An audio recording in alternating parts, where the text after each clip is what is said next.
Welcome to the Trash News Network. We give you disinformation. The facts don't matter. And I am a catfish.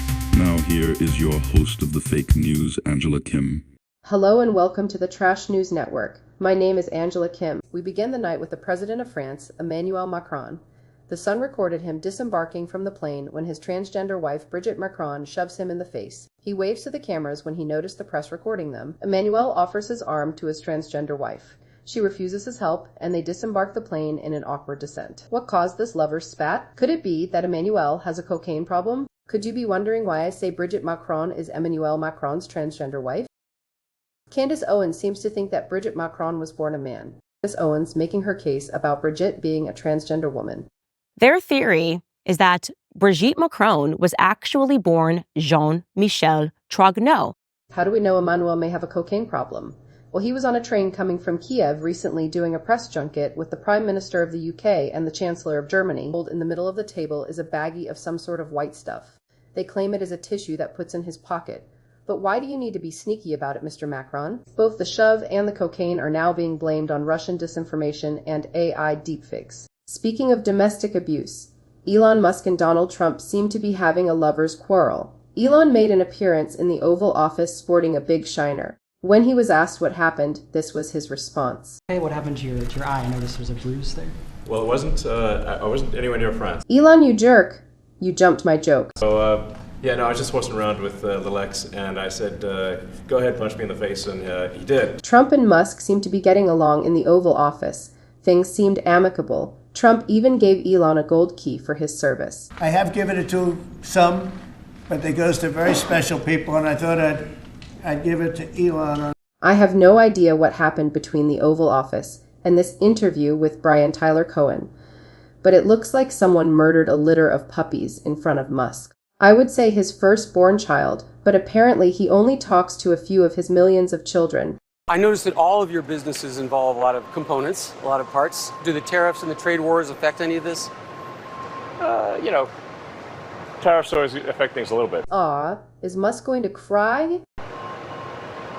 Yeah, I think we want to stick to, the subject of the day, which is like spaceships, as opposed to, presidential policy.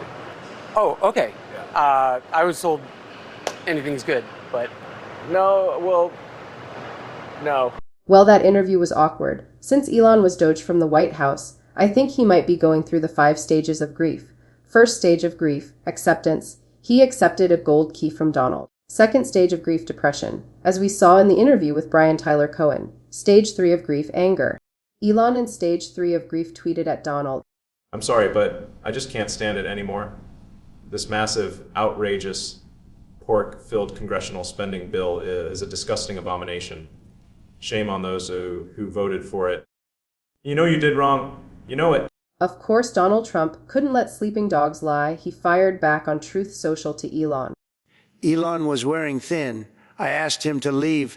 I took away his EV mandate that forced everyone to buy electric cars that nobody else wanted. That he knew for months that I was going to do. And he just went crazy. And now stage 4 of grief. More anger. Time to drop the real big bomb. At Real Donald Trump is in the Epstein files.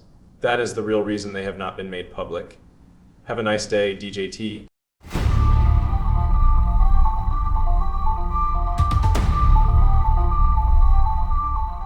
This just in. Are you tired of living your life going to your boring job? Do you wish that things would end soon? Well, good news. We are all probably going to die in a fiery nuclear holocaust. This giant narcissist has decided to bomb Iran. Here is what Donald had to say at the White House today.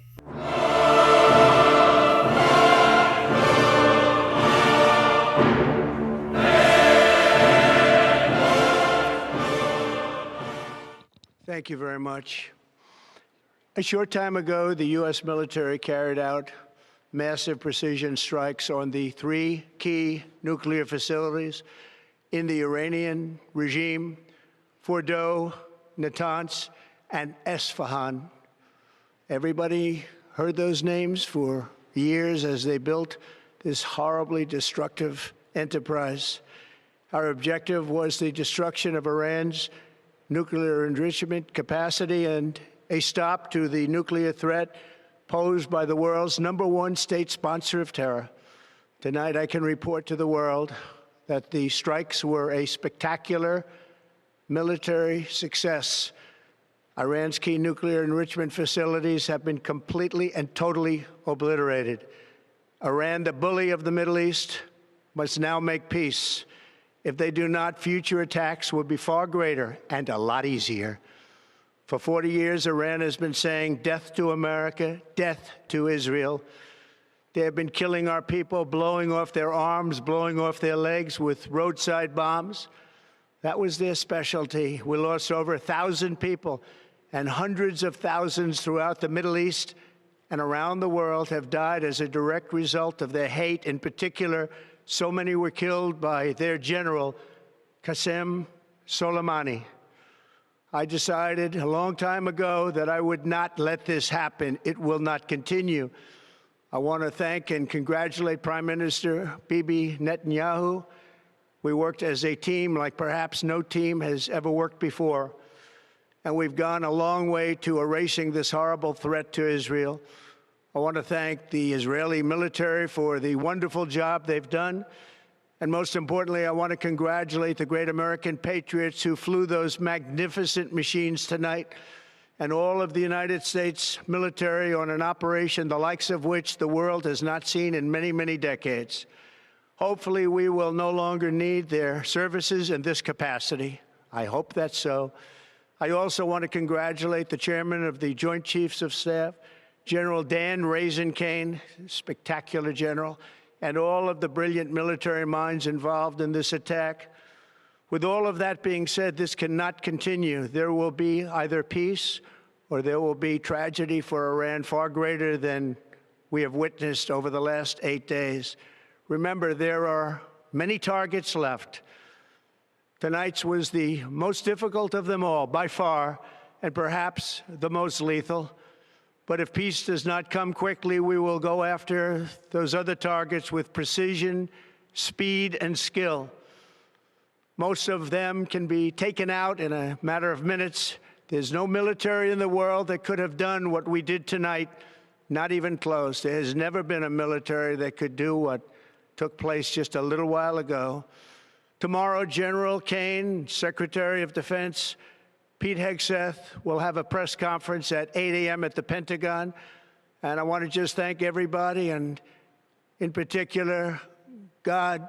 I want to just say we love you, God, and we love our great military. Protect them.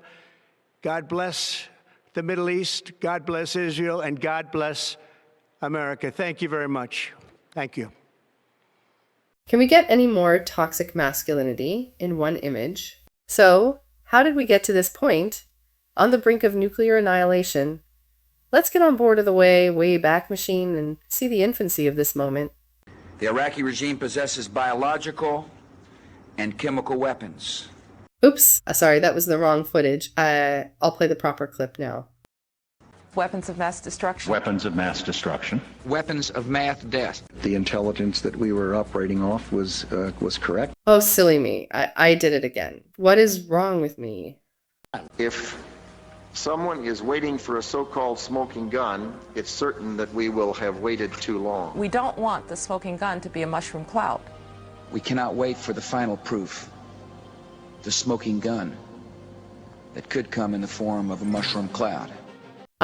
Seriously, that won't happen again, I promise. From there, it's only a few months, possibly a few weeks, before they get enough enriched uranium for the first bomb. The Iraqi regime possesses biological and chemical weapons. Nuclear weapons. Nuclear weapons. Nuclear weapons. Atomic bombs. Weapons of mass destruction. Weapons of mass destruction. Weapons of mass death. Iran will be capable of producing alone, without importing anything, nuclear bombs within 3 to 5 years. Ladies and gentlemen, time is running out. Iran is gearing up to produce 25 bombs, atomic bombs a year. If someone is waiting for a so-called smoking gun, it's certain that we will have waited too long. We don't want the smoking gun to be a mushroom cloud. We cannot wait for the final proof. The smoking gun could come in the form of a mushroom cloud. If not stopped, Iran could produce a nuclear weapon in a very short time. It could be a year, it could be within a few months.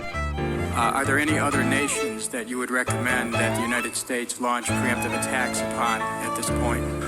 Is Iraq and Iran.